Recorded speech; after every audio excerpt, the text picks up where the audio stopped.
Welcome to MK7 TV. మంగువారి తోటకి చెందిన rowdy sheeter ఏలమంచలి Koteswararao 33 సంవత్సరాలు. సదరు వ్యక్తి ఈ రోజు ఉదయం 10 గంటలకి కిన్నెర థియేటర్ జంక్షన్ వద్ద మద్యం సేవించి పబ్లిక్ న్యూసెన్స్ చేసి ఇబ్బందికరంగా ప్రవర్తించడంతో శ్రీకాకుళం 1వ పట్టణ పోలీసులు అతన్ని అదుపులోకి తీసుకున్నారు.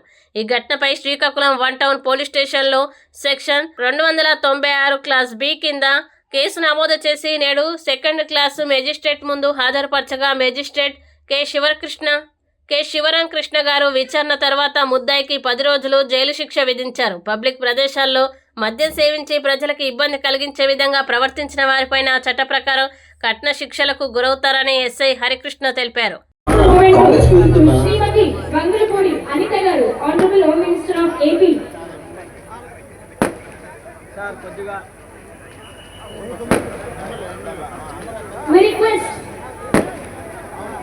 Shri Gopinath Jetty sir, Inspector of General of Police.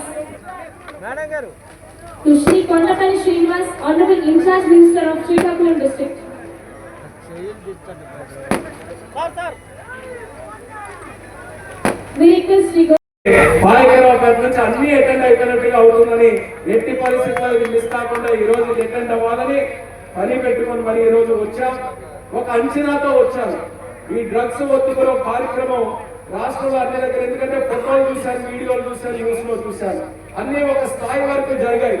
ఈ స్థాయిలో ఇచ్చాపురంలో జరిగితే బాగుంటుంది, మనం కూడా వెళ్తున్నాం కదా, కొంచెం బాగుంటుందని అనుకున్నాను. కానీ 53 దగ్గరలో కూడా కలిపి చేస్తే ఎంత బ్రహ్మాండంగా ఉంటుందో అంత బ్రహ్మాండంగా ఈ రోజు ఇచ్చాపురంలో చేశారు. దానికి మరొకసారి పోలీస్ వ్యవస్థ అందరికీ కూడా, హరితమ్మ గారికి కూడా హృదయపూర్వకంగా ధన్యవాదాలు తెలియజేసుకుంటున్నాను. అంత శ్రద్ధ పెట్టి, అంత పట్టుదలతో, అంత అందరినీ కూడా కలుపుకొని వెళ్ళి ఈరోజు ఇంత బ్రహ్మాండంగా ఈ కార్యక్రమం చేశారు. మీ తాలూకా సంకల్పమే ఈ రోజు మనకి ఎంత విజయాన్ని ఇచ్చింది. భవిష్యత్తులో కూడా మనమందరం కూడా సంకల్పించాలి. పోలీసులకు సంబంధించి ఏ కార్యక్రమం చేసినా సరే దానికి మనం అందరం కూడా తోడుగా ఉంటాం, మన సహకారం అందిస్తామని ప్రతి ఒక్కరు కూడా మీరందరూ కూడా సంకల్పించి మీ తాలూకా సపోర్ట్ ఈ ప్రోగ్రామ్ కి తెలియజేస్తారని ఈ సభాముఖంగా మీ అందరికీ కూడా తెలియజేసుకుంటూ, దీనికి ఒక రకంగా బీజం వేసినటువంటి లోకేష్ అన్న గారికి మరొకసారి వేదిక ద్వారా ప్రత్యేకమైనటువంటి ధన్యవాదాలు తెలియజేసుకుంటున్నాను. ఆయన ఆలోచన ఇది, డ్రగ్స్ వద్దు బ్రో, చాలా వెరైటీగా ఉంది డ్రగ్స్ వద్దు బ్రో అని ఎవరు పెట్టారని అందరూ కూడా అనుకోవచ్చు. అది లోకేష్ అన్న గారే పెట్టారు. ఆ రోజు పాదయాత్రలో పిల్లలకి కలిసినప్పుడు డ్రగ్స్ వద్దు బ్రో అని అంటే అది కూడా చక్కగా వాళ్ళు కూడా యూత్ కూడా ఎంకరేజ్ చేయడం, ఈ రోజు ఈ కార్యక్రమం కూడా ఆ పేరుతోనే మనం ముందుకు నడిపిస్తున్నాం. ఖచ్చితంగా ఆంధ్రప్రదేశ్ రాష్ట్రం గతంలో డ్రగ్స్ క్యాపిటల్, ఈ రోజు ఇన్వెస్ట్మెంట్ క్యాపిటల్.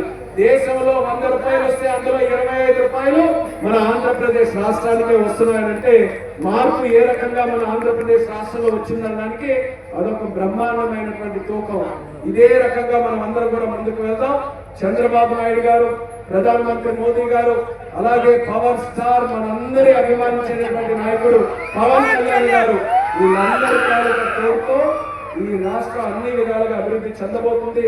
దానికి గ్రౌండ్ లెవెల్ నుంచి మనం చేయాల్సినటువంటి కార్యక్రమంగా దీన్ని ప్రోత్సహిద్దామని మరొకసారి తెలియజేసుకుంటూ, రెవెన్యూ వ్యవస్థ, హెల్త్, ఎడ్యుకేషన్, అలాగే మిగిలిన డిపార్ట్మెంట్స్ కూడా చాలా మంది దీనికి కోఆపరేట్ చేశారు. వాళ్ళందరికీ కూడా మరొకసారి నా ధన్యవాదాలు తెలియజేస్తూ, మన పోలీస్ వ్యవస్థకి నిజంగా అసలు సిసలైనటువంటి సెల్యూట్ ఈ వేదిక ద్వారా తెలియజేసుకుంటున్నాను. Hats off. మీ తాలూకా ఎఫర్ట్స్ ఇంత తొందరగా ఇంత మంచి రిజల్ట్స్ వస్తాయని ఎవరు కూడా ఊహించలేదు. ఇప్పుడు ఈ రోజు ఈ కార్యక్రమానికి చేసినటువంటి గౌరవ అతిథులందరినీ కూడా ఈ యొక్క కార్యక్రమానికి రూపశిల్పి అయినటువంటి